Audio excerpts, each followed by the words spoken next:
الحمد لله نحمده ونستعينه ونستغفره من يهده الله فلا مضل له ومن يضلل فلا هادي له ونشهد أن لا إله إلا الله وحده لا شريك له ونشهد أن محمدا عبده ورسوله صلى الله عليه وعلى آله وصحبه وسلم تسليما كثيرا كثيرا أما بعد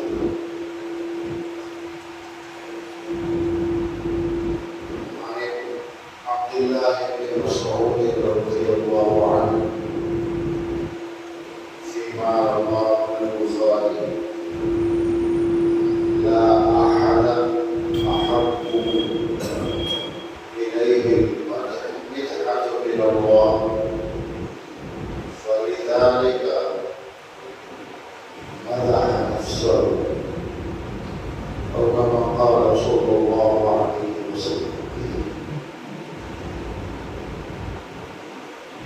اللہ تبارک و تعالی کو یہ بات بہت پسند ہے کہ لوگ اس کی مدح کریں، اس کی تعریف کریں. اسی لیے اس بخاری کی حدیث میں اللہ کے نبی نے یہ فرمایا اللہ اپنی تعریف سب سے زیادہ پسند ہے،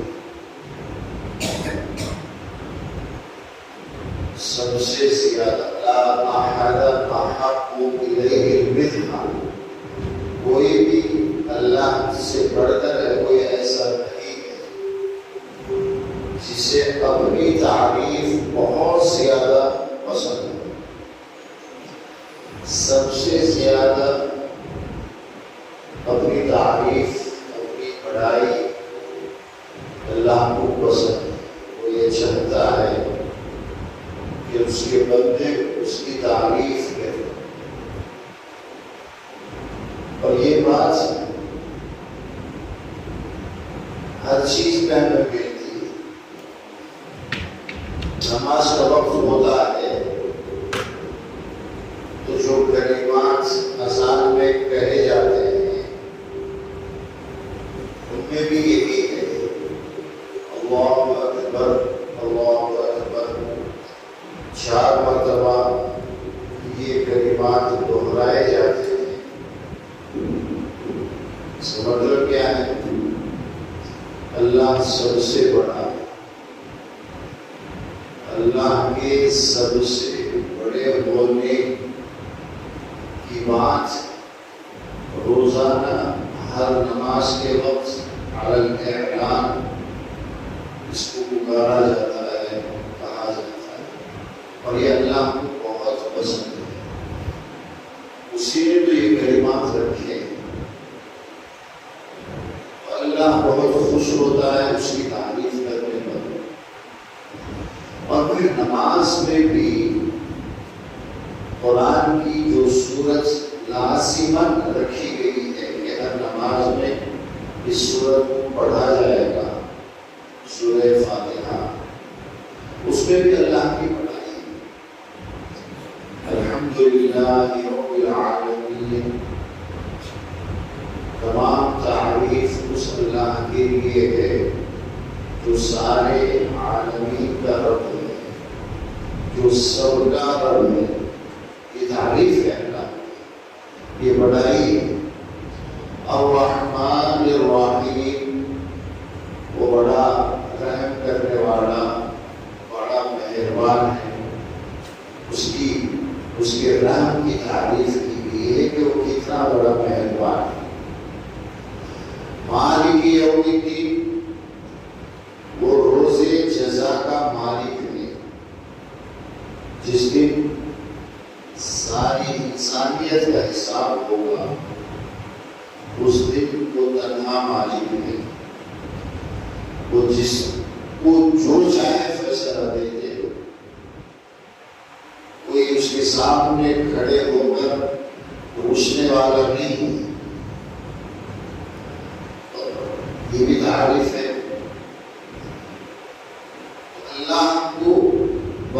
اس کی تعریف کرے یہ بات بہت پسند ہے. لا احد احب الیہ البدعۃ من اللہ. کوئی بھی ایسا نہیں ہے جسے اپنی تعریف پسند ہو، اپنی تعریف سے کوئی اس کی مدح کرے، تعریف بیان کرے، اسے پکڑے. تو یہ اللہ سب سے آگے ہے، اللہ سے بڑھ کر کوئی نہیں. تو اللہ نے ہر عبادت کے اندر، ہم نماز قرات کے بعد رکوع میں ہم جاتے ہیں، رکوع میں بھی کیا سنت ہے؟ سبحان ربی العظیم. اس میں بھی اللہ کی بڑائی ہے. سجدے میں سبحان ربی الاعلی، یہ بھی وہ کلمات ہے جس میں اللہ کی بڑائی ہے، اللہ کی تعریف ہے. اور پھر تحیات سے لے کر ساری دعاؤں کے اندر اللہ کی تعریف ہے.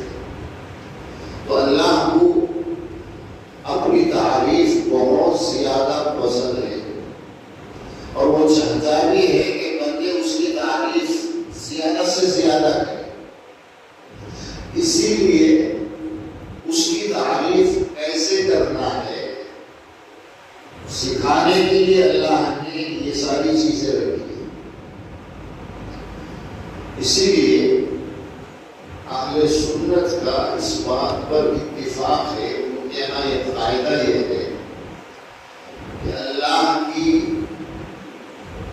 وہ صفات جو کمال درجے کے ہیں، پرفیکٹ جو صفات ہیں ایٹریبیوٹ اللہ کے، اس میں تفصیل سے بیان ہو. جب اللہ کی تعریف ہوگی، اللہ کی بڑائی ہوگی، ان صفات کے ذریعے سے جس میں اس کا کمال ہے، تو وہ ایک ڈیٹیلز پوری تفصیل کے ساتھ بیان ہو. اب اسی کی مثال ہے الحمدللہ رب العالمین، اور پھر آگے الرحمن الرحیم، تفصیل ہے، ڈیٹیلز ہے. تمام تعریف اس اللہ کے لیے ہے جو سب کا پالنے والا ہے، سب کا رب ہے، عالمین کا رب ہے. انسان ہو، جنات ہو، حشرات ہو، جانور ہو، جتنے بھی عالم ہیں، سب کا رب اللہ تبارک و تعالی ہے. یہی ڈیٹیلز ہے. آگے اللہ نے الرحمن کچھ اور زیادہ تفصیل آگے، وہ رحمان بھی ہے. اور پھر آگے الرحیم، اس میں اور بھی تفصیل آگے. تو جب بھی اللہ کی وہ صفات کا بیان ہوگا جس میں کمال ہو، اچھے جو صفات ہیں، پازیٹیو جو صفات ہیں، تو وہاں پر ڈیٹیلز میں بات ہوگی، پوری تفصیل کے ساتھ بات ہوگی. اسی لیے سورہ حشر کی جو آخری جو آیتیں ہیں، وَاللَّهُ الَّذِي لَا إِلَهَ إِلَّا هُوَ عَالِمُ الْغَيْبِ وَالشَّهَادَةِ. یہ اللہ کی تعریف کرتے ہوئے یہ بتایا گیا کہ وہ جانتا ہے جو سامنے ہے اور جو پیچھے ہے، جو غائب ہے. اس کے لیے سب برابر ہے، سب جانتا ہے. موجودات کو بھی وہ جانتا ہے، اور جو آنکھوں سے دور ہے اس کو بھی وہ جانتا ہے. جو ہمارے لیے تو غیب میں ہے، لیکن اللہ وہ سب جانتا ہے. ڈیٹیلز اللہ کے علم جو کہ باکمال صفت ہے، اس کو جب بیان کیا گیا تو ان ڈیٹیلز عالم الغیب والشہادہ. پھر هو الرحمن الرحیم، اور بھی تفصیل، وہ بڑا رحم کرنے والا ہے اور بڑا ہی مہربان ہے. اس کی مہربانی ہی تو ہے جس کی وجہ سے آج ہم زندہ ہیں اور اپنے آپ کو سروائیو کر رہے ہیں. اس کی مہربانی اور اس کے رحم کی وجہ سے دنیا صحیح سلامت چل رہی ہے. ورنہ دن اور رات کتنی اس کی نافرمانی کی جاتی ہے. کتنے لوگ اسے مانتے ہی نہیں. کتنے لوگ ہیں جو ماننے کے باوجود اس کی اطاعت نہیں کرتے، فرما برداری نہیں کرتے، اور کتنے لوگ ہیں جس طرح کہا جاتا ہے نہیں کرتے ہیں، غلط طریقے سے کرتے ہیں. لیکن اللہ ان سب چیزوں کے باوجود ان کو گرا بھی رہا ہے. اب ان کے لیے سانس لینا جو زندگی کے لیے سب سے بڑی نعمت ہے، وہ بھی فری میں سب کو مہیا کر رہا ہے. رحمان ہے، رحیم ہے. اللہ الذی لا الہ الا الملک القدوس. پورا ڈیٹیلز میں وہ بادشاہ ہے، ملک کہا گیا، وہ اونر ہے، بادشاہ ہے. ساری بادشاہت اسی کی ہے. ایک جنرل یہ کہا گیا ہے کہ ہر طرح کا پاور اسی کے ہاتھ ہے، ساری پراپرٹی اسی کی ہے، اس کے برابر میں کوئی ہے ہی نہیں. سب اس کے بندے ہیں، وہ سب کا مالک ہے. الملک. دنیا کی ہر چیز اسی کے قبضے قدرت میں ہے. یہ ڈیٹیلز میں تعریف ہے اللہ، اور اللہ جو جتنی تعریف کرے گا، جتنا اس کا نام لے گا، جتنی اس کی بڑائی بیان کرے گا، جتنی اس کی فضیلت بیان کرے گا، وہ بندہ اللہ کو اتنا ہی پسند ہے. اللہ اپنی بڑائی کو پسند کرتا ہے. اسی لیے اللہ تبارک و تعالیٰ نے قرآن میں خود اپنی تعریف کر کے یہ بتایا ہے کہ تمہیں بھی اسی طرح میری تعریف کرنا ہے. فَلِذَلِكَ مَدَحَ نَفْسَهُ. اللہ کے نبی نے یہ فرمایا. ہم بندوں کے لیے یہ بات اچھی نہیں ہے کہ خود اپنی تعریف کو ہی کریں،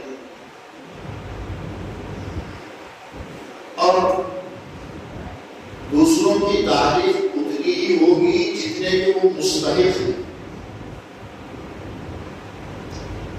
بہت زیادہ بڑا چلا کر کے کسی کی تعریف کر نہیں سکتے ہیں، اور کسی کو بہت زیادہ گھٹا بھی نہیں سکتے. اب امت مسلمہ جو ہے، ہم جو مسلمان ہیں، ان کی تعریف کرتے ہوئے قرآن مجید میں اللہ نے یہی فرمایا، وَكَذَلِكَ جَعَلْنَاكُمْ أُمَّةً وَسَطًا. تمہیں ہم نے متوسط امت بنایا، نہ غلو کرنے والے اور نہ کمی کرنے والے.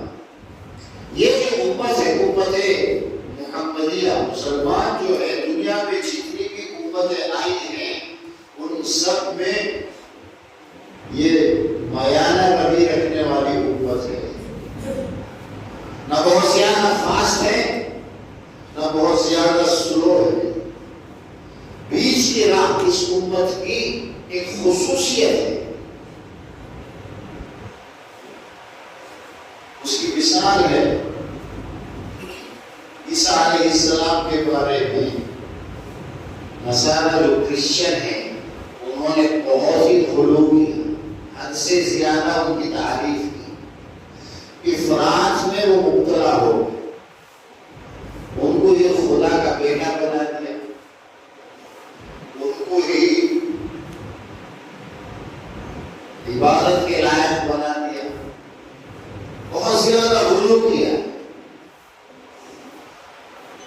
اور ایک یہود جو ہے، انہوں نے حضرت عیسیٰ علیہ السلام کی جو شان ہے اس سے ان کو بہت گھٹا دیا ہے، تفریق کا شکار ہو گئے.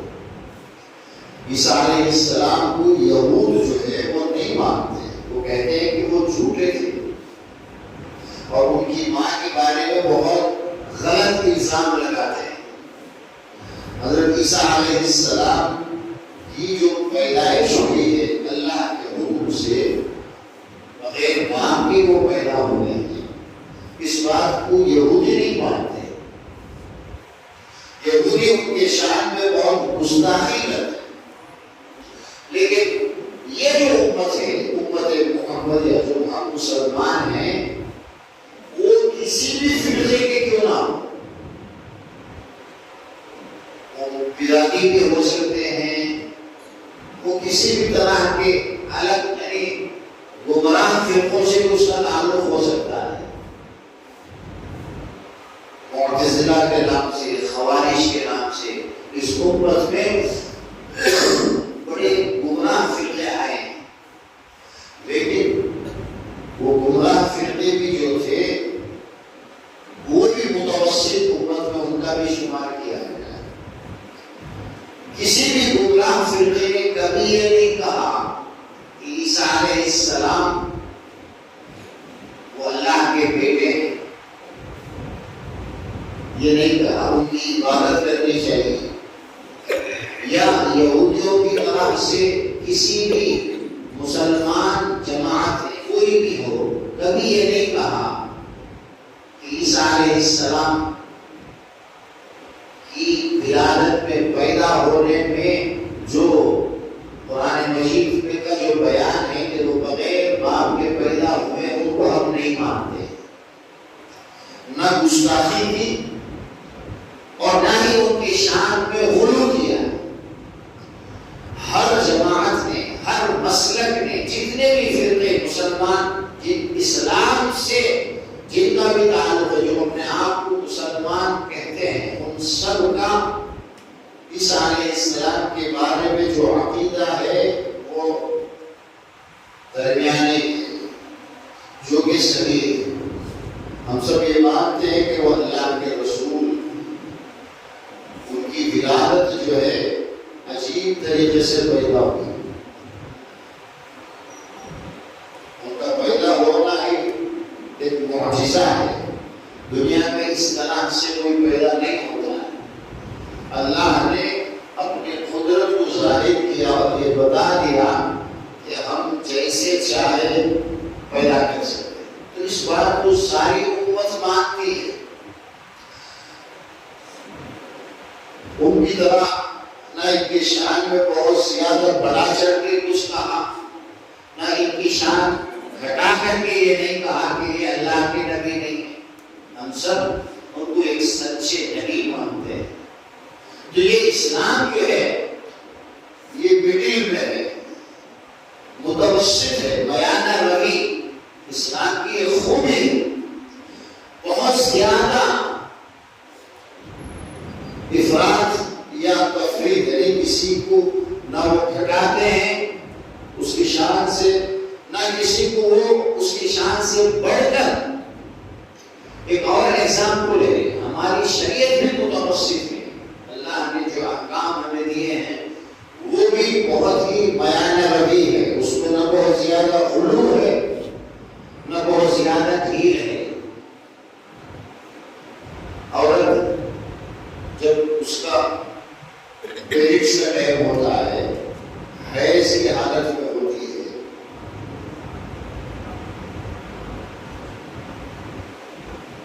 یہودیوں کے یہاں کچھ الگ احکام ہیں اور عیسائیوں کے یہاں کچھ الگ احکام. یہودیوں کے یہاں عورت جب حیض کی حالت میں ہو، یہ تو ہے کہ وہ عبادت نہیں کر سکتی، تورات نہیں، یہ سب تو ہے ہی. کسی اور کا اس کے ساتھ اختلاط بھی درست نہیں. اس عورت کو کوئی چھو نہیں سکتا ہے، اس کے ساتھ بیٹھ نہیں سکتا، اس کے ساتھ کھا نہیں سکتا ہے. جب تک وہ پیریڈ ختم نہ ہو جائے اسے کسی کونے میں تنہا رکھا جائے. یہ یہودیت میں ہے، آدمیوں کا ہے. یعنی حیض کی حالت میں گویا کہ وہ عام انسانوں سے ان کو بہت زیادہ گھٹا دیا. اور عیسائیوں کے یہاں یہ ہے کہ حیض کی کوئی بات نہیں ہے. حیض کی حالت میں بھی مرد عورت سے مل سکتا ہے، ہم بستری کر سکتا ہے، اور جو تعلق ہوتا ہے میاں بیوی میں وہ کر سکتا ہے. حیض کی وجہ سے ایسا نہیں ہے کہ اس کو اجازت نہیں.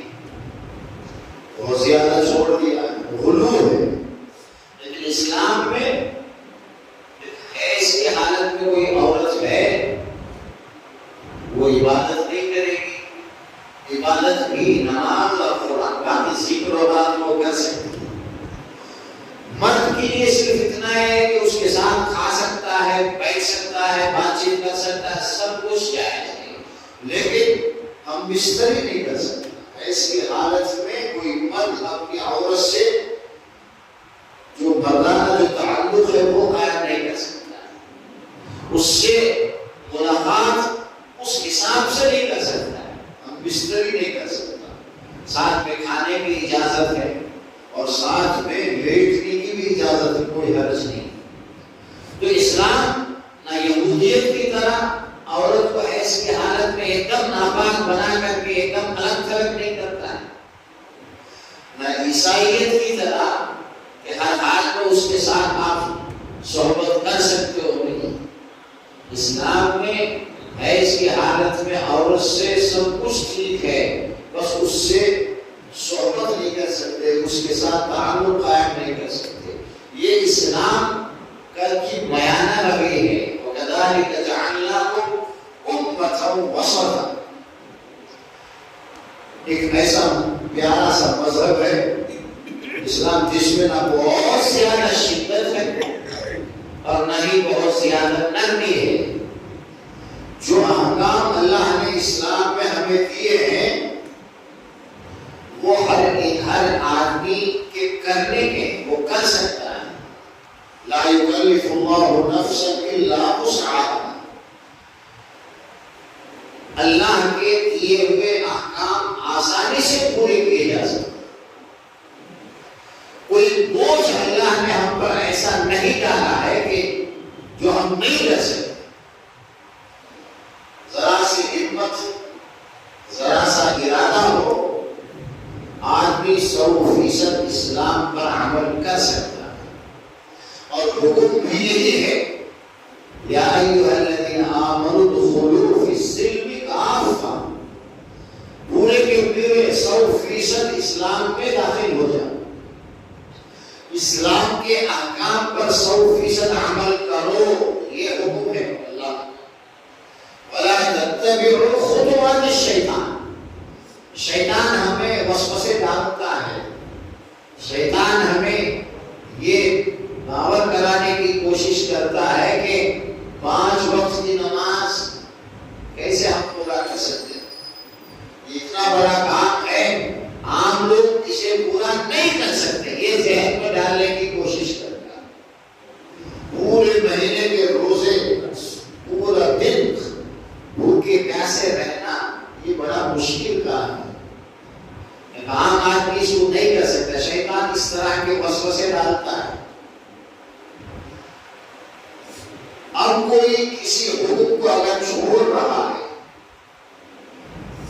اللہ اور اس کے رسول کی کسی بات کو وہ عمل نہیں کر رہا ہے، چھوڑ رہا ہے، اس کا مطلب یہ ہے کہ وہ شیطان کے راستے پر چل رہا ہے، سٹیپ بائی سٹیپ اس کے راستے پر ہے۔ جتنا ہم اللہ کے احکام کی خلاف ورزی کرتے ہیں اتنا ہی زیادہ ہم شیطان کے قریب جا رہے ہیں۔ وَلَا تَتَّبِعُوا خُطُوَاتِ الشَّيْطَانِ إِنَّهُ لَكُمْ عَدُوٌّ مُّبِينٌ، شیطان تو ہمارا کھلا دشمن ہے۔ اللہ کے سامنے اس نے یہ چیلنج کیا تھا کہ میں اس انسان کو گمراہ کر کے رہوں، آگے سے پیچھے سے ہر طرح سے اسے گمراہ کروں گا، اسے غلط راستے پر لے جانے کی پوری کوشش کروں۔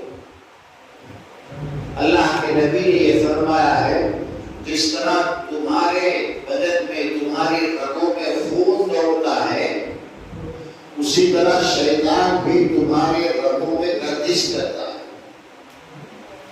وہ ہمارے اندر آ کر ہمارے دل میں غلط خیالات ڈالنے پر اسے قدرت ہے، اللہ نے اسے یہ چھوٹ دے رکھی، لیکن زبردستی وہ نہیں کر سکتا، آپ کا ہاتھ پکڑ کر زبردستی وہ نہیں کر سکتا۔ آپ اپنے ارادے کے حساب سے کسی بھی کام کے کرنے میں آپ کو پوری طاقت ہے، قوت ہے، یہ اللہ نے ہر ایک کو دی۔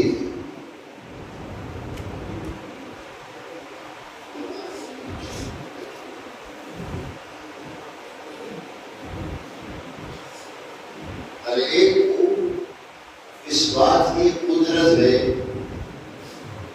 کہ وہ جو چاہے عمل کرے. آپ یا تو اللہ اور اس کے رسول کی بات مان کر سیدھا راستہ اختیار کر سکتے ہیں، یا پھر اللہ اور اس کے رسول کی باتوں کو چھوڑ کر آپ غلط راستے پر جا سکتے ہیں، شیطان کے فالوور بن سکتے ہیں. دو ہی چیزیں اس دنیا کے اندر،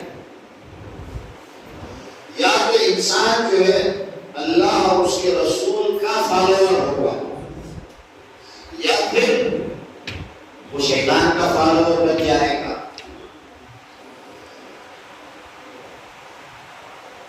اب بندہ اگر اللہ کی تعریف کرتا رہے، اللہ کا نام لیتا رہے اور ہمیشہ اللہ کی حمد، اللہ کی ثنا بیان کرے تو وہ اللہ سے متعلق رہے گا.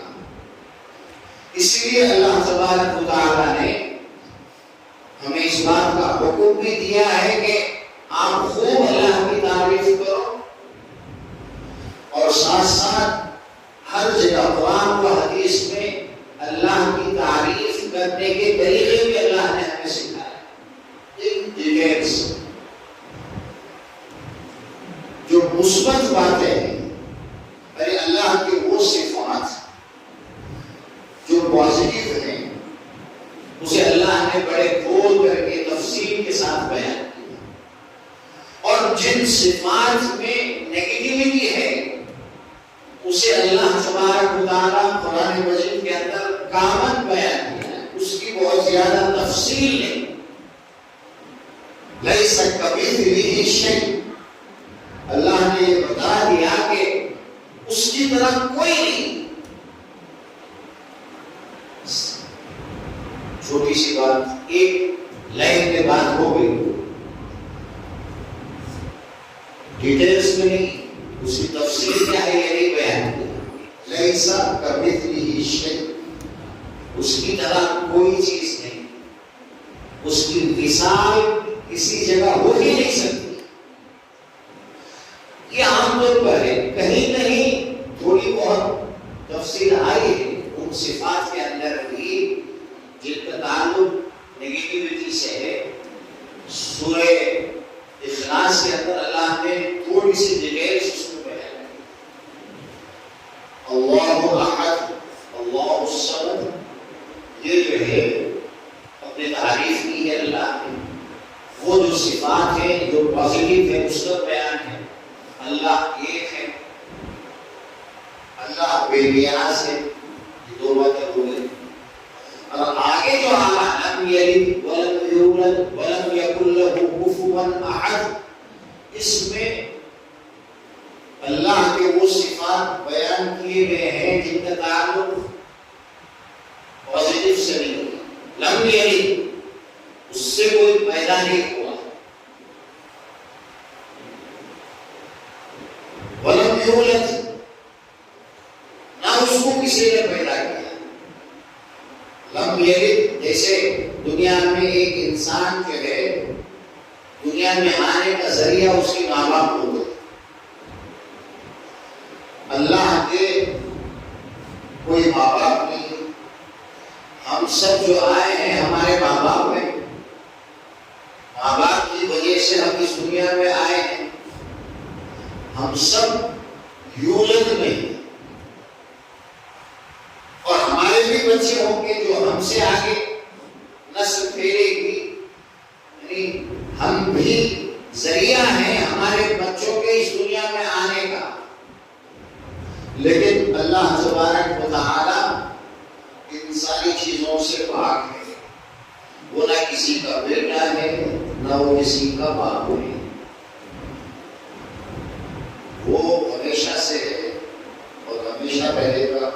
هو الاول والآخر والظاہر والباطن، وہ سب سے پہلے اور ہمیشہ سے ہے، اور وہ ہمیشہ رہے گا اور سب کے اوپر ہے. وہ یہ اللہ کی صفات ہے. تو جہاں پر یہ بتانا کہ اللہ جو ہے کسی کا باپ نہیں ہے، جیسے کہ یہود اور نصارہ کہتے ہیں. یہودیوں نے حضرت عزیر علیہ السلام کے بارے میں انہوں نے یہ اعتقاد رکھا، ان کا یہ فریض ہے کہ حضرت عزیر ایک پیغمبر گزرے ہیں عزیر کے نام سے. ان کے بارے میں یہ جو یہودی ہیں، یہود جن کو ہم کہتے ہیں، ان کا عقیدہ ہے کہ وہ اللہ کے بیٹے ہیں. وقالت الیہود عزیر ابن اللہ. یہود نے یہ کہا کہ عزیر اللہ کے بیٹے. وقالت النصارى، اور نصارہ نے، کرسچنوں نے حضرت عیسیٰ علیہ السلام کو المسیح کو، عیسیٰ علیہ السلام کو اللہ کا بیٹا بنایا. دونوں غلط ہیں. لم یلد ولم یولد ولم یکن لہ. اب اسی لیے قرآن مجید کے اندر آپ دیکھیں گے عیسیٰ علیہ السلام کا نام بہت آیا ہے، کئی جگہ آیا ہے. اور ان کی ماں حضرت مریم علیہ السلام کا بھی بہت نام آیا ہے. جہاں کہیں بھی عیسیٰ علیہ السلام کا نام آیا ہے عیسیٰ ابن مریم، ان کے نام کے ساتھ ساتھ ان کی ماں کا نام بھی ضرور ہے قرآن میں، عیسیٰ ابن مریم، عیسیٰ جو کہ مریم کے بیٹے. کسی اور نبی کے نام کے ساتھ اللہ نے نہ ان کے باپ کا نہ ان کی ماں کا نام نہیں لیا ہے. ہمارے نبی کا بھی نام آیا، وما محمد الا رسول. محمد اللہ کے رسول ہے، بس محمد نام بھی ہے اور آپ کو اللہ نے جو رسول بنایا اس کا بھی ذکر ہے. والذین آمنوا وعملوا الصالحات وآمنوا بما نزل علی محمد. دوسری جگہ ہمارے نبی کا نام آیا ہے، نام کے ساتھ نہ ان کی ماں کا نام ہے نہ ان کے ابا جان کا نام. محمد الرسول اللہ. ایک تیسری جگہ سورہ فتح کے اندر محمد اللہ کے رسول ہے. موسیٰ علیہ السلام کا نام تو بے حد آیا ہے قرآن کے اندر. ابراہیم علیہ السلام، عیسیٰ علیہ السلام، اسماعیل، اسحاق، کتنے نبیوں کے نام قرآن میں ہیں. ان کے نام کے ساتھ اللہ نے ان کے باپ یا ان کی ماں کا نام نہیں لیا. لیکن عیسیٰ علیہ السلام کا جب بھی نام آیا ہے ہمیشہ عیسیٰ علیہ السلام کے نام کے ساتھ ان کی ماں کا نام ضرور. والمسیح ابن مریم الا رسول. مسیح عیسیٰ علیہ السلام جو کہ مریم کے بیٹے ہیں، اس کے بعد یہ کہا کہ وہ رسول ہے. تو یہ اسی لیے کہ قرآن کے جب نازل ہوا اس سے پہلے ہی یہ بات عیسائیوں نے بہت پھیلا دی تھی. ان کا ایک عقیدہ بن چکا تھا کہ عیسیٰ اللہ کے بیٹے ہیں. اس کو رد کرنے کے لیے، اس بات کو غلط ثابت کرنے کے لیے قرآن مجید میں جب بھی عیسیٰ علیہ السلام کا نام آیا اللہ نے اس کے ساتھ یہ بھی بیان کیا جیسا تم ان کے بارے میں مشہور کر چکے ہو کہ یہ اللہ کے بیٹے ہیں. یہ اللہ کے بیٹے نہیں ہیں، یہ تو مریم کے بیٹے. یہ حقیقت ہے. اور ہم سارے مسلمانوں میں کوئی بھی جماعت ہو، جن کا تعلق دیوبند سے ہو، بریلویت سے ہو، تبلیغ سے ہو، اہل حدیث ہو، اور پہلے بہت سارے گمراہ فرقے ہو چکے ہیں خوارج کے نام سے اور معتزلہ کے نام سے بہت سارے فرقے آئے. باقی باتوں میں تو ان سے غلطی ہوئی ہے، مس انڈرسٹینڈنگ ہوئی ہے، غلط باتیں ان میں بہت ہیں. لیکن اس بات کو سب نے مانا ہے کہ عیسیٰ علیہ السلام اللہ کے نبی اور رسول ہیں، اور عیسیٰ علیہ السلام بغیر باپ کے پیدا ہوئے، اللہ نے اپنی قدرت سے ان کو پیدا کیا. اس بارے میں سارے مسلمان متفق ہیں. اسی لیے اللہ تبارک و تعالیٰ نے مسلمانوں کی ایک تعریف کی ہے، وَكَذَلِكَ جَعَلْنَاهُ أُمَّةً وَسَطًا. یہ ایسی امت ہے، مسلمان وہ قوم ہے جو نہ ہم بہت زیادہ کسی کو بولتے ہیں، نہ کسی کی شان بہت زیادہ بیان کرتے ہیں، اور نہ کسی کی شان کم کر کے بہت کم کرتے ہیں، نہیں، نہ افراط اور نہ تفریط۔ افراط کا مطلب ہے کسی کو اس کی شان سے بہت آگے بڑھا۔ افراط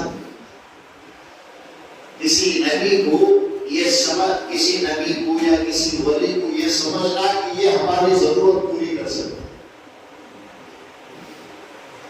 کوئی نبی، کوئی ولی، کوئی اللہ کا بندہ ہمارے نبی صلی اللہ علیہ وسلم کو بھی ملا کر کے اپنی ضرورت کو خود پوری نہیں کر سکتا، دوسروں کی کیا کریں۔ ایک مرتبہ اللہ کے رسول نے یہ فرمایا صلی اللہ علیہ وسلم، کوئی بھی آدمی اپنے اعمال کی وجہ سے جنت میں نہیں جا سکتا، کوئی بھی ہو اپنے اعمال سے وہ جنت میں نہیں جا سکتا، مگر اللہ کی مہربانی ہوگی تو ہو جائے گا۔ اللہ کے فضل سے کوئی جنت میں جائے گا، اللہ مہربانی کرے گا، وہ رحمان ہے، رحیم ہے۔ حضرت عائشہ نے پوچھا ہے اللہ کے رسول، کیا آپ کی بھی یہی شان ہے؟ آپ کو بھی جنت میں جانے کے لیے آپ کے جو اعمال ہے وہ کافی نہیں ہے، آپ کو بھی اللہ کے رحمت کی ضرورت ہے؟ فوراً اللہ کے نبی نے جواب میں ارشاد فرمایا، ہاں مجھے بھی جنت میں جانے کے لیے اللہ کے فضل کی ضرورت ہے، میں بھی صرف اپنے اعمال کی وجہ سے جنت میں نہیں جا سکتا۔ ہمارے نبی کی جو شان ہے وہ ہے، لیکن وہ سب اللہ کا فضل ہے۔ آدم علیہ السلام سے لے کر آج تک اور قیامت تک جتنے انسان آئے تھے، ان سب کا سردار اللہ نے ہمارے نبی کو بنایا۔ سید البشر بلا فخر، اللہ کے نبی نے یہ جملے فرمائے، میں سارے انسانیت کا، سارے انسانوں کا سردار ہوں، لیکن یہ کوئی فخر کی بات نہیں ہے۔ جیسے ہم لوگ خوب میں یہ ہوں، میں وہ ہوں، اپنی تعریف تو بہت زیادہ کرتے ہیں نا، اللہ کے نبی نے ہمیشہ اللہ کی تعریف کی، میں جو سارے انسانوں کا سردار ہوں، یہ اللہ کا فضل ہے، اللہ کی مہربانی ہے۔ اس بات کو سمجھنے کی ضرورت ہے، سب کچھ اللہ کا فضل ہے، اللہ کی مہربانی ہے، جس کو جو دیا اسی نے دیا۔ کوئی مرتا ہے تو ہم کیا کہتے ہیں؟ انا للہ وانا الیہ راجعون۔ یہ جو بندہ تھا اللہ کا بندہ تھا، اللہ نے اس کو پیدا کیا، اللہ نے اسے سب کچھ دیا، اب اللہ نے اسے اپنے پاس بلا لیا۔ اس میں ہمیں کیا حق پہنچتا ہے کہ ہم کچھ کامنٹ کریں؟ اس میں نہیں کر سکتے۔ ایک دن آئے گا، مجھے بھی اسی طرح جانا ہوگا اس دنیا کو چھوڑ کر، یہ ایک بات ہے جو ہم میں سے ہر ایک کو ہمیشہ یاد رکھنا ہے۔ کسی پوزیشن پہ ہوں گے، کہاں ہوں گے، کیا ہوگا، حالات کتنے ہمارے فیور میں ہوں گے، اللہ چاہے گا ہمیں بیمار بھی کر سکتا ہے، مجبور بھی کر سکتا ہے، اور موت بھی دے سکتا ہے۔ اللہ یتوفی الانفس حین موتها، سونا ایک طرح سے موت کہا گیا، اس لیے سو کر جب بندہ اٹھتا ہے، بیدار ہوتا ہے، ہوشیار ہوتا ہے، سو کر اٹھنے کی دعا ہے جو ہم سب کو یاد رکھنا اور پڑھتے رہنا ہے۔ الحمدللہ الذی احیانا بعد ما اماتنا، تمام تعریف اس اللہ کے لیے ہے جس نے مجھے زندہ کیا، حیات دی، بعد ما اماتنا، موت دینے کے بعد۔ نیند کا تعریف کرنا، کسی کو نیند آ جائے، یہ بھی اللہ کی طرف سے، اور نیند کی حالت میں بندہ مردے کے برابر ہو جاتا ہے، اس کی پوزیشن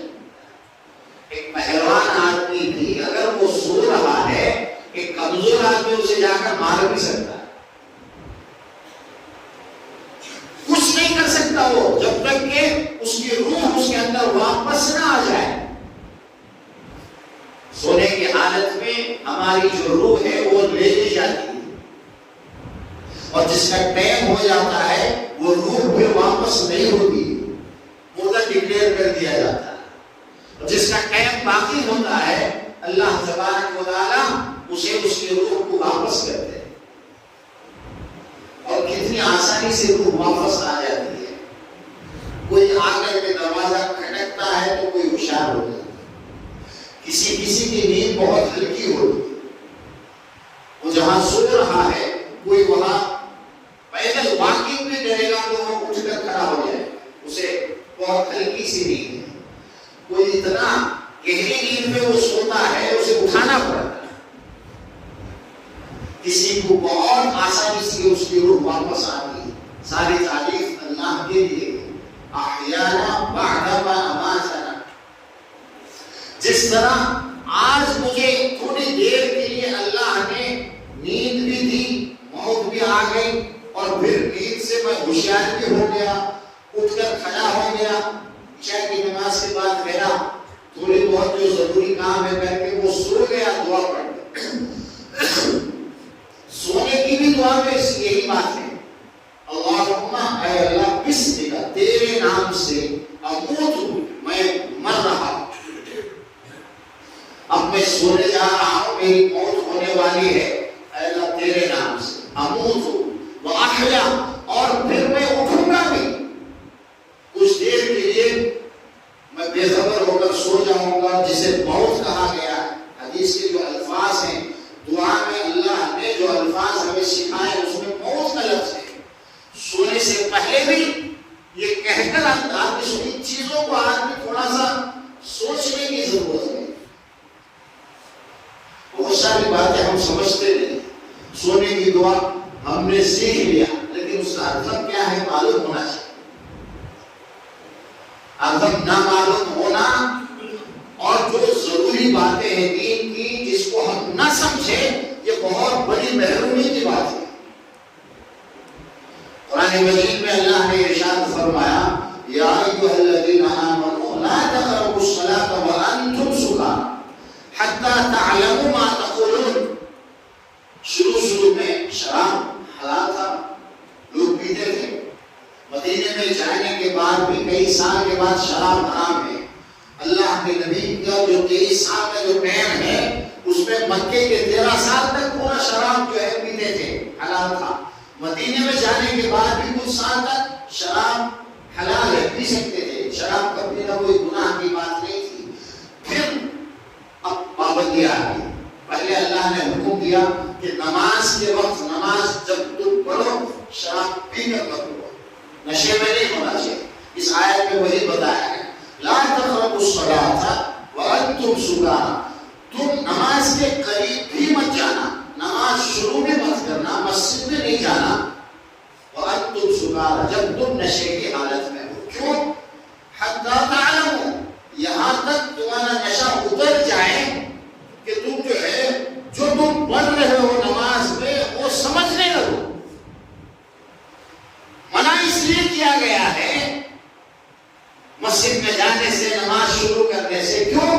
اس لیے کہ نشے کی حالت میں رہو گے تو تم کیا پڑھ رہے ہو، کیا بول رہے ہو، وہ تو تمہیں معلوم ہی نہیں ہو۔ قرآن جو بھی پڑھا جا رہا ہے، رکوع اور سجدے میں اتحیات میں جو کچھ پڑھا جا رہا ہے وہ سمجھ میں آتا ہی نشے کی حالت میں، اس لیے تم نشہ دور ہونے تک مسجد نہ تھا۔ یہ بات تو ایک مسئلہ تھا، لیکن ہمیں سوچنا چاہیے۔ آج ہم نشے کی حالت میں نہیں ہیں، ہم تو بعد میں کچھ دنوں کے بعد یہ بھی حکم آ گیا کہ شراب بالکل پینا حرام ہے، نماز کے لیے ہمیشہ کے لیے حرام ہو گیا۔ اس وقت کا جو حکم تھا اس میں جو علت ہے، وجہ کیا ہے؟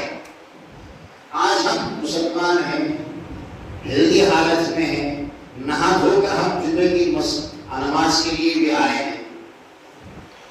اب جو کچھ خطبہ عربی میں ہوگا یا دعائیں ہم پڑھیں گے نماز میں، کیا ہم ان کو سمجھ رہے ہیں؟ وہاں اس لیے منع کیا گیا تھا کہ تم مسجد کے قریب بھی مت آنا، اس لیے کہ تم نشے کی حالت میں سمجھ نہیں سکتے۔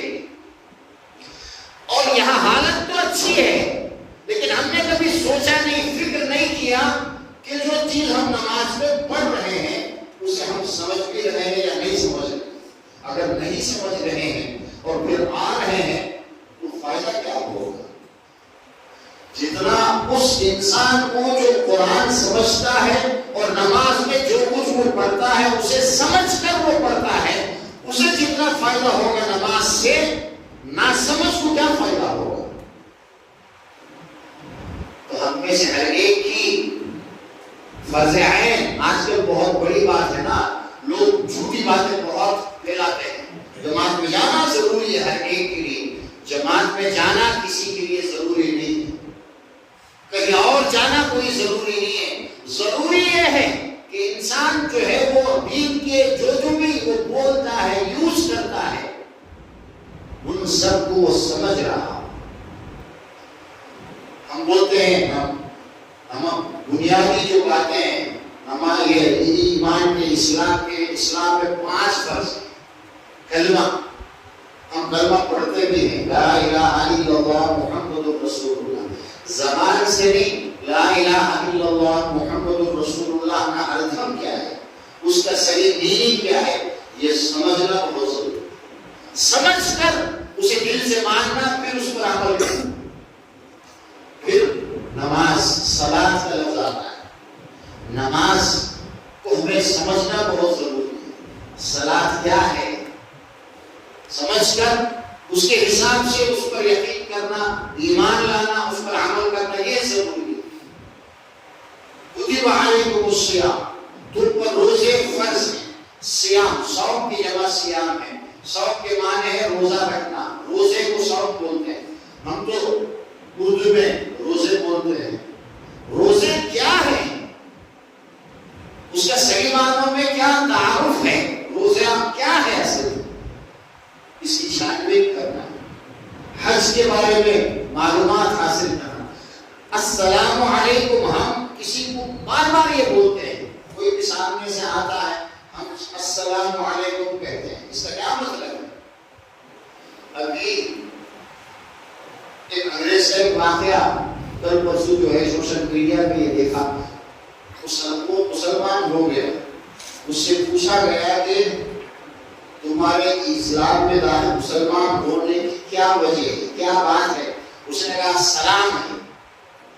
جو مسلمان آپس میں ایک دوسرے کو جو سلام کرتے ہیں، اسی میں غور کر کے وہ اتنا مجھے اچھا لگا کہ میں مسلمان ہوں۔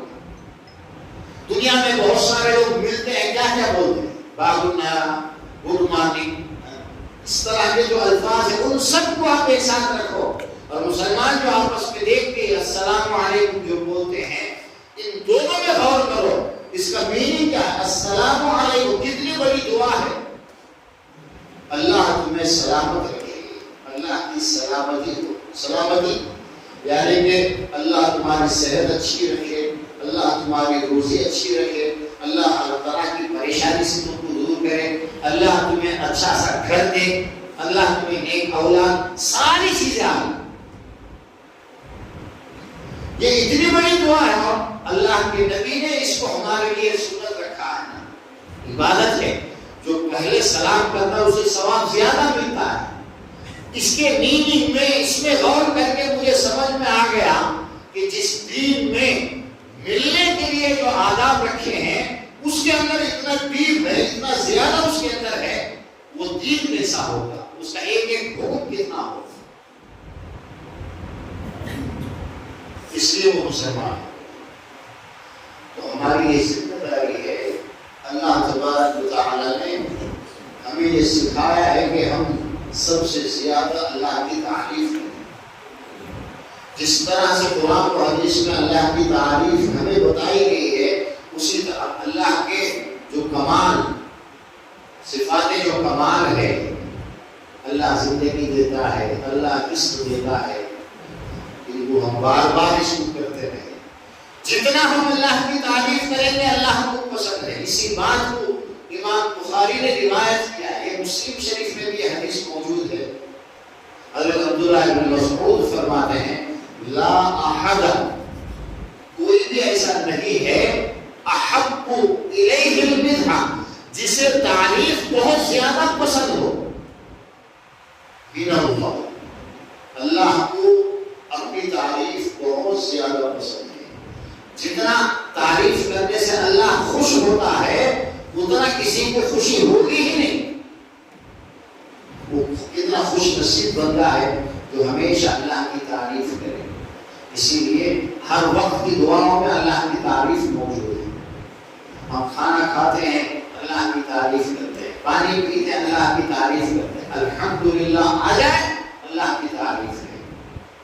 اللہ تبارک و تعالی ہمیں دین کی صحیح سمجھ عطا فرمائے اور دین پر اور اسلام پر سنت کے مطابق عمل کرنے کی ہم سب کو اللہ توفیق. سبحان اللہ و بحمدہ نشہد